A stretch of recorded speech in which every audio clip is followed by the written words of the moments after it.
la haute présidence de son Excellence, le professeur Alpha Condé, président de la République, le Conseil des ministres a tenu sa session ordinaire ce jeudi 25 juin 2015 de 10h à 12h autour de l'ordre du jour suivant. 1. Message de son Excellence, Monsieur le Président de la République. 2. Compte rendu des sessions ordinaires du Conseil interministériel tenues les 2 et 23 juin 2015. 3. Décisions, 4 divers. Au titre du premier point de l'ordre du jour, le chef de l'État a demandé au ministre du Commerce de vérifier régulièrement les stocks de produits de première nécessité pour éviter toute rupture et toute spéculation sur les prix des denrées de première nécessité pendant la période du Ramadan. Il a demandé au ministre de l'Industrie et des PME un accompagnement soutenu des nouveaux projets industriels, notamment ceux dont l'activité permet d'apporter une valeur ajoutée à notre production agricole. Le président de la République a convoqué une réunion préparatoire à la participation de la Guinée à la 21e conférence des parties de la Convention cadre des Nations Unies sur les changements climatiques.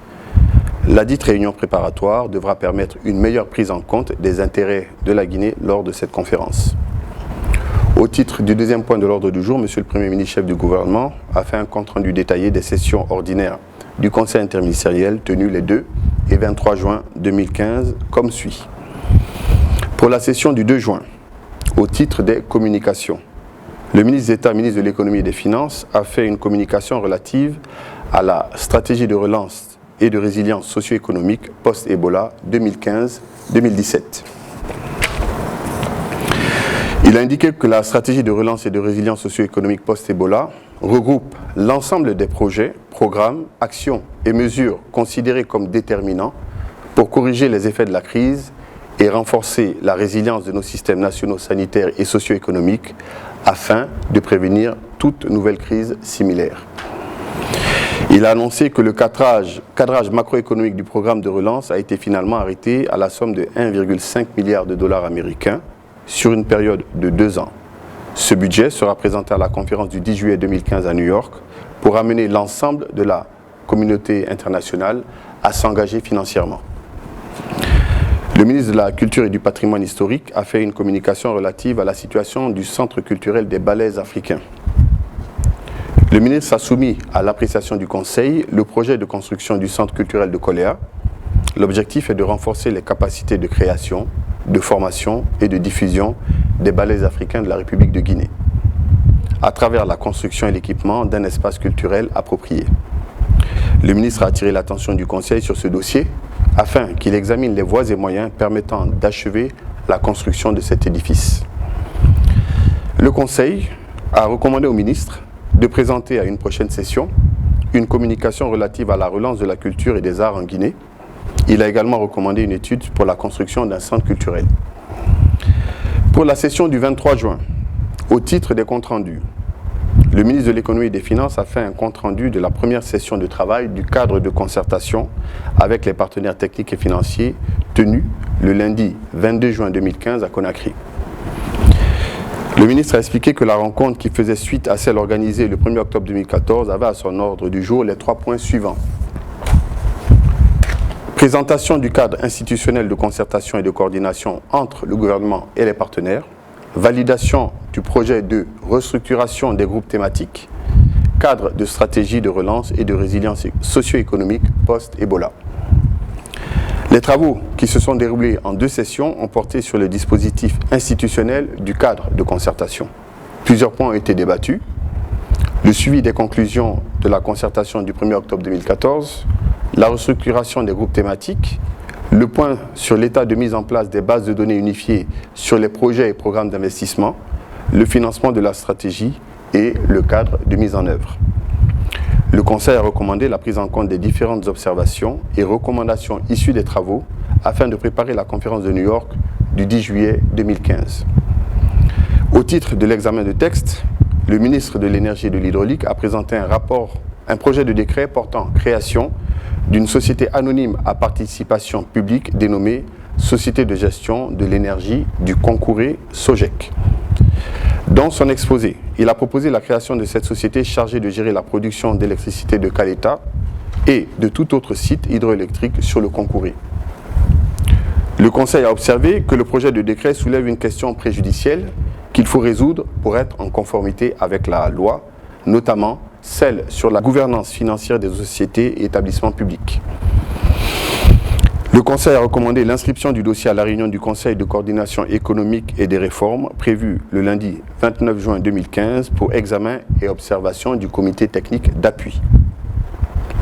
Le ministre de l'Enseignement technique, de la formation professionnelle, de l'emploi et du travail a présenté un projet de décret portant organisation, création et fonctionnement du Conseil national du dialogue social, CNDS. Le ministre a rappelé que le projet de dialogue social remonte à 2005, à la suite des crises sociopolitiques et économiques que la Guinée a connues à l'instar d'un certain nombre de pays. Il a souligné que c'est pour prévenir de telles crises que l'OIT, l'Organisation internationale du travail, encourage le dialogue social parmi les mandats tripartites afin d'élaborer et de mettre en œuvre les politiques nationales. Le ministre a rappelé que plusieurs initiatives ont vu le jour depuis 2010 avec l'appui technique et financier de certains partenaires, ce jusqu'à l'insertion dans le nouveau Code du travail d'une disposition relative et la présentation du projet de décret lors de ce Conseil des ministres. Le Conseil a demandé au secrétariat général du gouvernement de transmettre ce projet de texte à l'examen du Conseil de coordination économique et de réforme pour un examen approfondi. Au titre des communications, le ministre de l'Environnement, des Eaux et Forêts a fait une communication relative aux préparatifs de la 21e session de la conférence des parties à la Convention cadre des Nations Unies sur les changements climatiques. La ministre a évoqué les enjeux de la 21e conférence des parties COP21 de la Convention cadre des Nations Unies sur les changements climatiques qui se tiendra à Paris du 30 novembre au 11 décembre 2015.